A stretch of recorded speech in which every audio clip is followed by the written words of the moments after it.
Pangatlo sa foreclosed property na ipipicture natin, meet Chantal.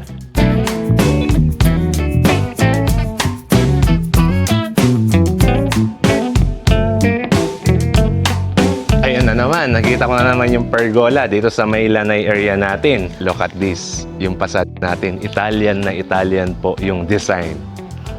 Okay? And very spacious. Chantal, it's a single detached home also.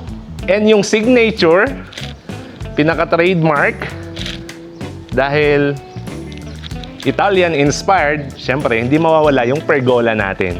This will be your service area or laundry area, including your secondary kitchen. So, na yung extension ng pinaka-dining area natin. And meron pa tayong space dito na pwede nyo ring gawing parking sa mga bikes. Siguro, pakita natin doon. Ayan. Oops. And syempre, excited na ako na pumasok para mas ma-appreciate ninyo. Upon entering inside the Chantal model, napaka-spacious niya.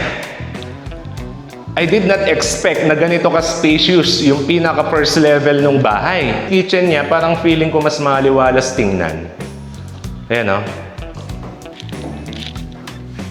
Natural light.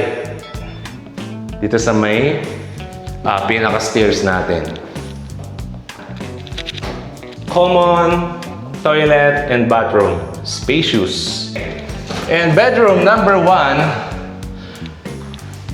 Ayan, tatlo yung bintana natin. It's a wide 2 windows. Bedroom number 2. Dalawa din yung bintana. May space pa tayo dito.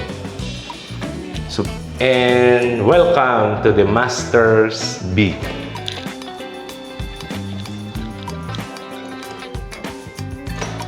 Oh! Parang pagbukas ko, sumalubong yung hangin sa akin, ha. So this will be your bedding area or pinaka-bed area natin. In this area, yung walk-in closet. Provision. Or veranda. Oh. Diba? Yung tipong pagising mo ng umaga, tingin-tingin ka lang sa mga kapitbahay mo. So price po natin in cash, 8.3 million pesos.